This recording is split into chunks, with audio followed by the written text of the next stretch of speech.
Hey guys, today I want to share something with you I learned from someone I highly respect and admire, very intelligent man, Patrick Bet-David, and he shared this in one of his videos and I wanted to come out and share it with you. I'm actually going to share the link here for you to, in this YouTube video, for you to look at, see where I got this from. And here's what it is. What it is he says, in business, the more moves you are ahead of your competitors, the more the odds are in your favor. And we talk about, we use a metaphor of, he used the metaphor of chess, right? An amateur chess player is 1 to 3 moves, is thinking 1 to 3 moves ahead. A pro chess player at the pro level, the pro is thinking 4 to 5 moves ahead. At the master level, the master is thinking 6 to 10 moves ahead. Okay, the grandmaster, the elite, the absolute elite at the game is thinking 11 to 15 moves ahead. So I like to elaborate a little bit on what Pat says in his theory about this, which this is great information, great data. But I like to encourage you and tell you that, hey, just how you can use this in business, I think you can use this in other areas in your life. So can you use it in your career and business and be thinking, you know, what are your next moves? Absolutely.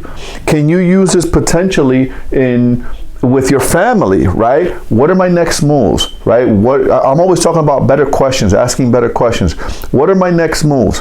How can I become a better husband? How can I become a better father? What are the things I need to do?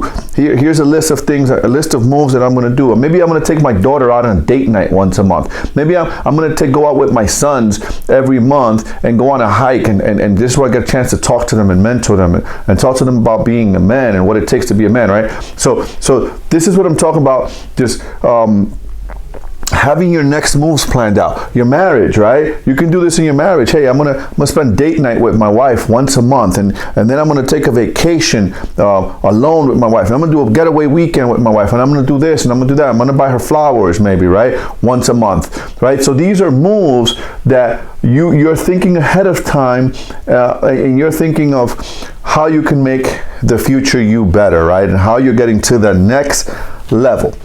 So the other day I was in my yard, and what's interesting, before I saw this, before I got this information, I was in my yard and I had a pool in my backyard, and the kids are big now, no one gets in the pool, so my wife and I decided, hey, we're gonna just get rid of the pool.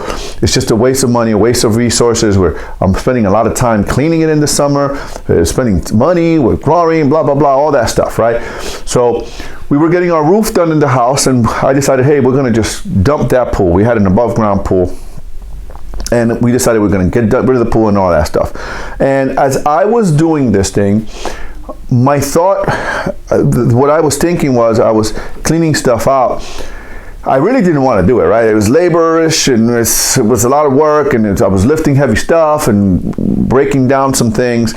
And what I'm saying to myself is, okay, I'm doing this now to make my life easier in the future, right? I'm doing this now, so when I cut the grass is just one big swipe, right? Because now I have a hole, I'm gonna fill it. So I was moving stones, I was moving nails.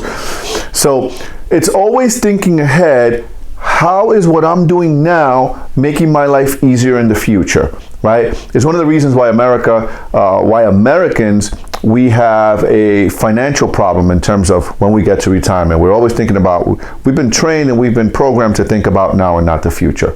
You know, that also reminds me of a story that I once heard. And it's about this man that's traveling, about this wise man, the shoe salesman that has a shoe shop owner in New York City. And once upon a time, there's this man that comes into his store and he says, excuse me, sir, I'm coming through New York City and I want to know what kind of people live here. And this wise shop owner looks at him and he says, well, what kind of people have you come across in your travels, young man? And this young man says, well, the people I've met are people that are not achievers. They don't care about achieving stuff. They don't care about anyone. They don't take the time to think and grow and critically think and get better. Then he says, well, those are the same type of people you're going to find here in my city. So this young man left the store, and a few hours later, another traveler comes in asking the shop owner the same question, and the shop owner responded with the same question, with the same response, asking, well, what kind of people have you come across in your travels? And this young man had a different answer. This young man said, young traveler said, the kind of people I've come across are achievers, are people that are always looking to master where they are, and they're looking to get to the next level. They are kind, generous people that invest in themselves, and people that want to grow, think critically, and want to get to the next level. They ask good questions, and they're always looking to learn and grow. And the wise shop owner looked at him and he said, well, those are the same type of people that you're going to find here in New York City.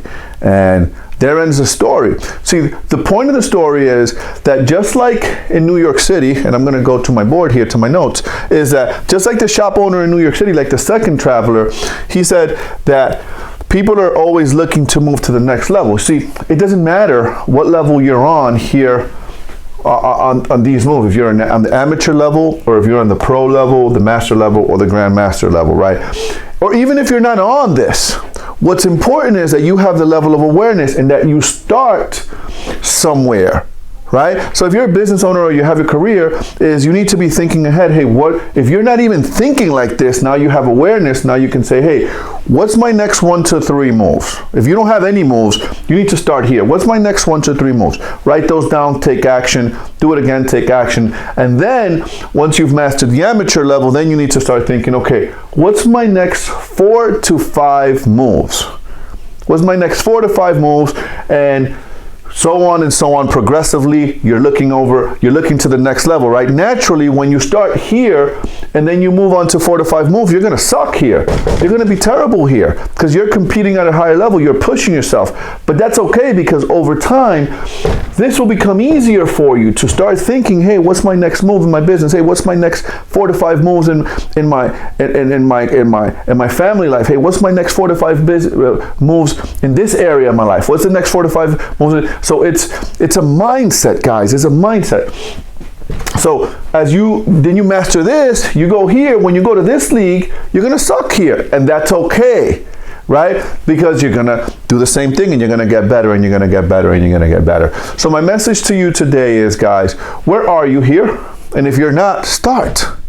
Where are you here? And what are your next moves? What are your next moves? Specifically, as I record this message for you, we're in the middle of a pandemic. What are your next moves during this recession?